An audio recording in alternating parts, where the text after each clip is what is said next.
아침마다 요구르트에 신선한 과일을 넣어 드시는 분들, 혹시 식후에 속이 더부룩하거나 트림이 자주 올라오지 않으신가요?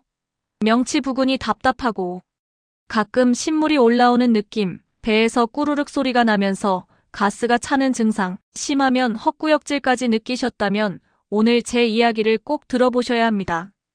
우리가 건강식이라고 믿고 매일 먹던 이 조합이 사실은 우리 장을 조용히 망가뜨리고 있었을 수도 있습니다. 30년 넘게 시니어 환자분들을 진료하면서 저는 이 패턴을 수없이 봐왔습니다. 건강을 위해 선택한 음식이 오히려 장 건강을 해치는 아이러니한 상황. 오늘은 왜 과일과 요구르트를 함께 먹으면 안 되는지, 우리 장 속에서 무슨 일이 벌어지는지 정확히 알려드리겠습니다. 우리는 왜 이 조합을 건강식이라고 믿게 되었을까요? 사실 요구르트와 과일의 조합이 건강식으로 자리 잡은 건 우연이 아니었습니다. 하얗고 부드러운 요구르트 위에 알록달록한 과일이 올라간 모습은 보기만 해도 건강해 보이지 않습니까? 1980년대부터 유제품 회사들은 요구르트를 장 건강의 상징으로 광고했고, 과일은 비타민의 보고로 알려져 있었죠. 두 가지 좋은 것을 합치면 더 좋을 거라는 단순한 믿음이 생겼습니다. 서구식 아침 식사 문화가 들어오면서 요구르트 파르페, 과일 요거트 스무디는 건강한 아침의 대표주자가 되었습니다. 병원에서도 TV 프로그램에서도 유산균과 식이섬유를 함께 먹으라고 권장했죠. 하지만 여기엔 우리가 놓친 중요한 함정이 있습니다. 영양소는 좋을지 몰라도 우리 몸속에서 이 둘이 만났을 때 벌어지는 화학 반응까지는 아무도 설명해주지 않았던 겁니다. 이제 많은 분들이 놓치는 첫 번째 지점입니다. 과일의 산도와 유산균이 만나면 장 속에서 통제 불능의 발효가 시작됩니다. 아침에 요구르트 한 컵에 딸기와 블루베리를 넣어 드셨다고 생각해보세요. 입에서는 달콤하고 상큼하지만 위장에서는 전혀 다른 이야기가 시작됩니다. 먼저 과일의 산도를 이해해야 합니다. 감귤류나 베리류는 구연산과 사과산이 풍부해서 pH가 3에서 4 정도로 상당히 낮습니다. 이 산성 물질이 위로 들어가 위산과 섞이면서 더 강한 산성 환경을 만들죠. 동시에 요구르트 속 유산균은 살아있는 미생물입니다. 이들은 유당을 먹고 젖산을 만들어내며 발효를 계속하는데, 과일의 과당과 요구르트의 유당이 만나면 유산균이 폭발적으로 활성화되면서 가스를 대량으로 생성합니다. 마치 밀폐된 방에서 풍선을 계속 부는 것과 같은 상황이죠. 하지만 여기서 진짜 문제가 시작됩니다. 60대 이후가 되면 우리 몸의 위산 분비량이 젊었을 때의 60%밖에 안 됩니다. 이는 몸이 에너지 절약 모드로 전환되면서 생존에 꼭 필요한 기능만 유지하기 때문입니다. 소화효소도 줄어들고 위장 운동성도 떨어지죠. 그러니 이 복잡한 조합을 제대로 소화시키지 못하고 그대로 장으로 내려보내게 됩니다.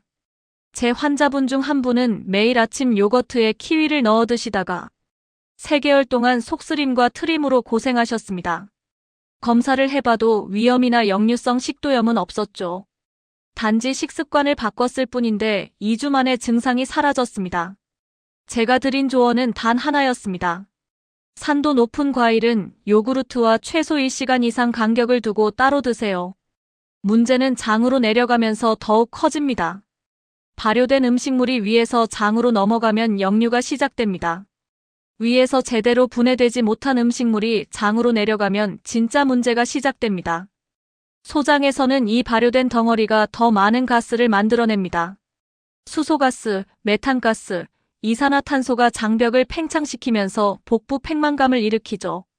이 가스들이 위쪽으로 밀려 올라가면서 위와 식도 사이의 괄약근을 압박합니다. 그러면 위산이 식도로 역류하게 되고 우리는 가슴이 타는 듯한 느낌과 신물이 올라오는 증상을 경험하게 됩니다. 많은 분들이 오해하는 지점이 바로 여기입니다. 내가 위가 약해진 거야 라고 생각하시지만 사실은 음식 조합의 문제였던 겁니다. 위 자체는 멀쩡한데 소화하기 어려운 조합 때문에 괄약근이 계속 압박받으면서 피로해진 거죠. 이는 우리 몸이 소화보다 생존 우선 전략을 선택하기 때문입니다. 시니어분들은 괄약근의 탄력도 떨어져 있어서 더 쉽게 역류가 일어납니다. 해결책은 명확합니다. 식사 후 최소 1시간 기다렸다가 과일을 단독으로 드시는 겁니다. 이렇게만 해도 위가 음식물을 어느 정도 소화시킨 후 과일이 들어가기 때문에 발효와 가스 생성이 훨씬 줄어듭니다. 상황은 여기서 한 단계 더 심각해집니다. 장내 미생물의 균형이 무너지면서 만성염증으로 이어집니다. 우리 장에는 100조 개가 넘는 세균들이 살고 있습니다. 이들은 각자 좋아하는 먹이가 다릅니다. 유산균은 유당을 좋아하고 다른 세균들은 과당이나 식이섬유를 선호하죠.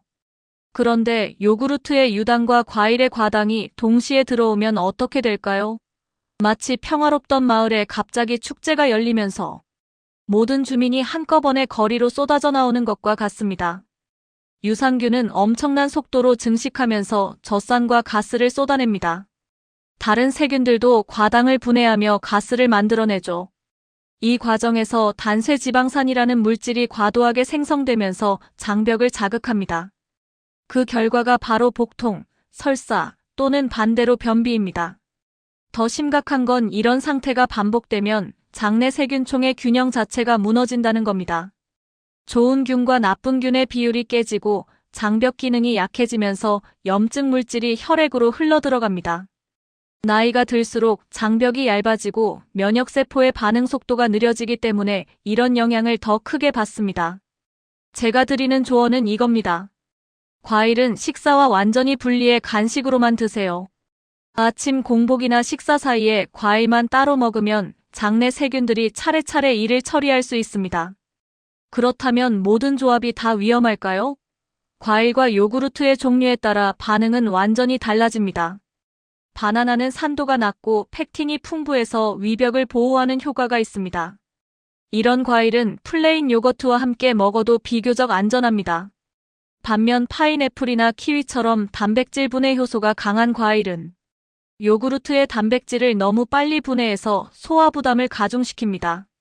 요구르트도 마찬가지입니다. 시중에 파는 과일만 요거트는 대부분 설탕이나 과당 시럽이 잔뜩 들어 있습니다. 이미 당분이 많은 요거트에 생과일을 추가하면 당 과부하가 일어나면서 장내 발효가 폭발적으로 증가합니다. 하지만 여기 예외가 있습니다. 무가당 플레인 요거트에 견과류를 곁들인다면 이야기가 다릅니다.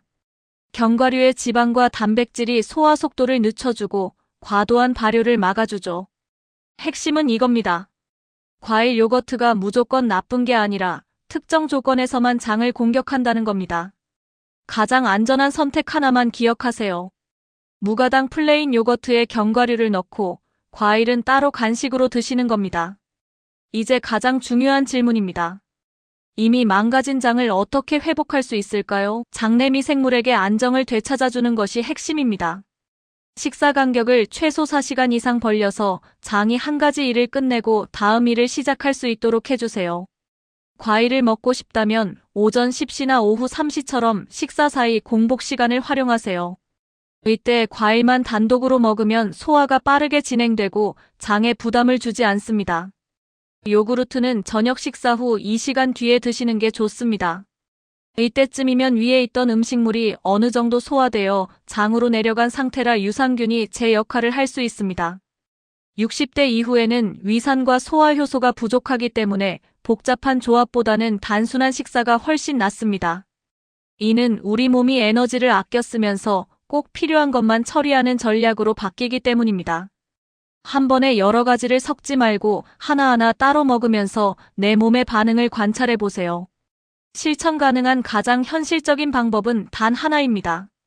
과일 간식은 식사 2시간 후에 따로 먹기. 이것만 지켜도 속쓰림, 트림, 복부 팽만감의 70%는 사라집니다. 오늘 우리가 알아본 핵심은 하나입니다. 좋은 음식도 잘못 조합하면 독이 될 수 있다는 것. 과일도 좋고 요구르트도 좋지만 둘을 함께 먹으면 우리 장은 혼란에 빠집니다. 건강식이라고 믿고 매일 먹던 조합이 사실은 여러분의 장을 조용히 괴롭히고 있었을지 모릅니다.